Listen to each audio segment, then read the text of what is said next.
Oke, assalamualaikum warahmatullahi wabarakatuh. Lama tidak berjumpa ya di kanal YouTube karena banyak kesibukan, dan pada kesempatan yang baik ini ada hal menarik ya. Kemarin saya mendapatkan pesan dari seseorang, tidak perlu saya sebut namanya.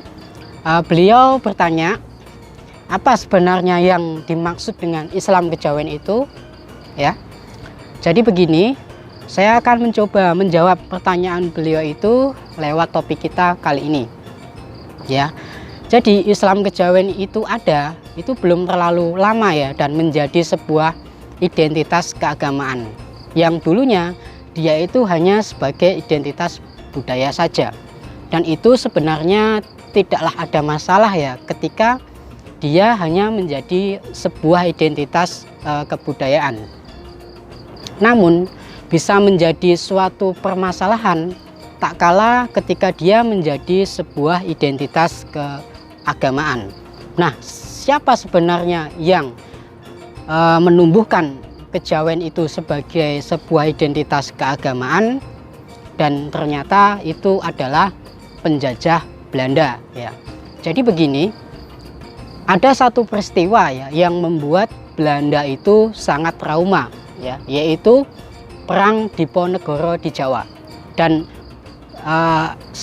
berlangsung selama 5 tahun ya, dari tahun 1825 sampai 1830. Dan pada saat itu identitas saya Islam, saya Jawa itu berpadu menjadi satu ya. Saya seorang Muslim yang baik dan saya seorang Jawa yang baik, itu berpadu menjadi satu, sehingga menjadikan sebuah kekuatan yang luar biasa. Dan pada puncaknya, pada saat pecah terjadinya Perang Diponegoro, para kalangan ulama, kemudian bangsawan, santri itu bergabung menjadi satu ya, di bawah komando Perang Sabil, dengan sebuah tujuan seperti yang tertulis pada babat Diponegoro, yaitu amangun luhuripun agami Islam ing tanah Jawi, atau untuk membangun keluhuran agama Islam di tanah Jawa. Itu yang dimaksud ya. Itu yang membuat Belanda mengalami kerugian yang sangat banyak ya, yaitu sekitar 25 juta gulden. 25 juta gulden itu kalau dikonversikan itu setara 5 kali APBN kita. Dan bisa dibayangkan 25 juta gulden itu dipakai untuk biaya perang selama 5 tahun ya di Jawa, dan itu sama dengan pendapatan Belanda ya selama kurang lebih 10 tahun dari seluruh wilayah jajahannya ya. Kemudian tidak kurang dari 5.000 serdadunya tewas, jumlah yang jauh lebih besar ya daripada yang tewas pada perang Napoleon yang ada di Eropa. Dan kemudian Belanda ini itu terpaksa membangun 280 benteng yang membentang dari Banyumas di Jawa Tengah hingga sampai ke Kertosono di Jawa Timur, untuk menghancurkan jalur-jalur gerilya dan juga jalur-jalur logistik Pangeran Diponegoro, karena medan perangnya ini sangatlah luas ya, dan mendapat dukungan penuh itu dari rakyat ya. Nah, itulah ya yang membuat Belanda sangat trauma.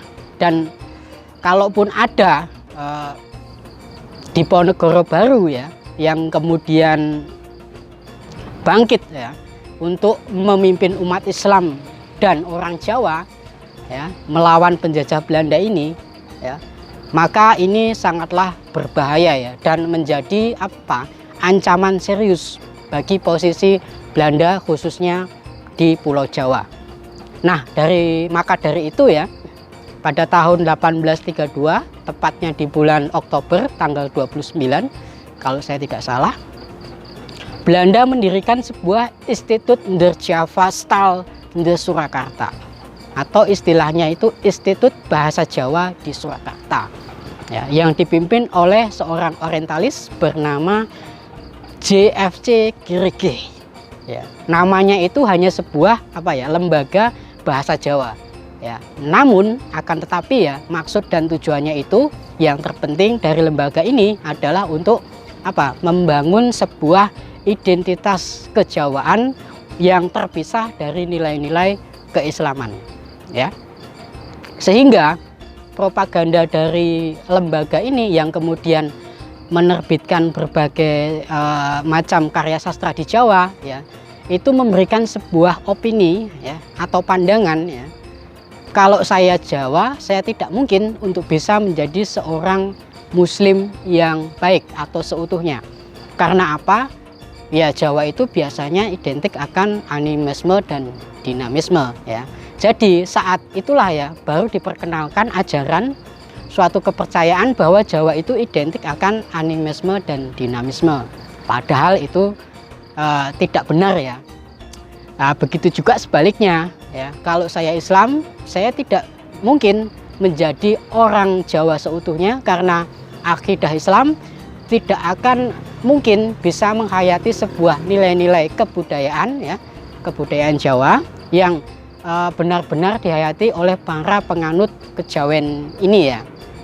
Nah, pada puncaknya karya daripada lembaga bahasa Jawa ini salah satunya ya terbit pada awal abad ke-19 itu ya, di ujung abad ke-19 itu ada beberapa serat ya. Misalnya saja ada namanya itu serat Darmo Gandul, Suluk Gatholoco, kemudian ada serat Babat Kediri dan lain sebagainya ya.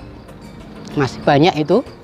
Dan karya-karya itu semuanya ya itu mendiskreditkan, menjelek-jelekan para wali di tanah Jawa. Ya, mengolok-olok Sunan Bonang, mengolok-olok Sunan Giri, kemudian mengolok-olok Sunan Kudus ya. Yang kemudian yang selamat dari olok-olokan itu cuma Sunan Kalijaga. Yang kemudian nama beliau ini dibajak ya, namanya untuk menjadi wakil dari Islam kejawen ini. Padahal beliau Sunan Kalijaga berlepas diri ya dari keyakinan-keyakinan yang batil, dari apa yang dipropagandakan oleh kaum yang mengatasnamakan dirinya sebagai Islam kejawen ini ya, maupun yang tertulis pada Babat Serat Kediri itu ya. Jadi secara garis besar ya kita perlu mengetahui ya apa latar belakangnya dulu ya sebelum kita bisa mensikapi apa yang dimaksud dengan Islam kejawen tersebut ya. Nah, ternyata itu merupakan karya dari penjajah Belanda yang tentunya Belanda pun juga berkepentingan supaya mereka bisa melanggengkan ya penjajahannya di bumi Nusantara, khususnya di Jawa. Dan Belanda bisa beranggapan ya bahwa orang Jawa itu perlu dipisahkan identitas keislamannya dari kejawaannya ya. Jadi apa yang kita lihat sekarang di Pulau Jawa ya ini sangat berbeda ya dengan apa yang terjadi sebelum era meletusnya Perang Jawa atau Perang Diponegoro. Nah, tentu kita harus bisa berdakwah secara hikmah dan juga perlu sebuah penelitian yang berbasis data untuk menentukan strategi-strategi dakwah di tengah-tengah masyarakat yang terlanjur percaya akan skenario para penjajah Belanda ini ya, dan untuk memisahkan antara Jawa dengan Islam. Dan framing itu selalu dipakai ya oleh para peneliti soal Jawa. Misalnya saja seorang penulis sejarah atau peneliti Peter Carey dan lain sebagainya itu ya, mereka masih dengan framingnya ya, atau masih dengan pandangannya bahwa Islam Jawa itu sinkretis dan mistik, padahal semua itu tidaklah benar ya. Nah, itulah ya pembahasan kita soal Islam kejawen, dan semoga bisa menjawab pertanyaan beliau. Dan tentunya munculnya paham Islam kejawen itu adalah salah satu akibat dari pecahnya Perang Jawa atau Perang Diponegoro. Dan tentunya Belanda tidak berhenti ya sampai di situ saja ya. Belanda juga mencoba untuk mengikis ya, menghilangkan nilai-nilai Islam yang ada di dalam keraton ya. Salah satunya itu dihapusnya Pengadilan Surambi atau Mahkamah Kabiro oleh Belanda. Dan istilahnya dulu itu Mahkamah Syariah yang dulu ada di setiap masjid agung yang ada di keraton, baik itu keraton Solo maupun keraton di Jogja. ya, yang memperlakukan hukum syariat Islam yang ada di dalamnya, yang berlandaskan kitab-kitab seperti Fathaul Mu'in, kemudian kitab Fathul Wahhab dan lain sebagainya. Dan pasca kekalahan Pangeran Diponegoro juga, Belanda itu mencoba untuk merubah kurikulum yang ada di pesantren yang ada di Jawa. Jadi pesantren-pesantren yang mengajarkan ilmu seperti tafsir, ilmu fikih, kemudian ilmu Al-Quran, itu harus ditutup ya. Dan yang diperbolehkan hidup sejak tahun 1830 hanyalah pesantren-pesantren yang mengajarkan zikir-zikir, torekotan dan lain sebagainya. Apalagi kok pesantren mengajarkan jihad, itu langsung diserang oleh Belanda ya. Jadi begitulah pembahasan kita kali ini. Ya, akhir kata, semoga apa yang saya sampaikan bisa menjadi manfaat bagi kita semua, dan apabila ada kekeliruan saya pribadi mohon maaf ya. Nun wa qalami wa mayasturun. Wassalamualaikum warahmatullahi wabarakatuh ya. Selamat pagi, selamat melanjutkan aktivitas, dan salam berbudaya, semangat selalu.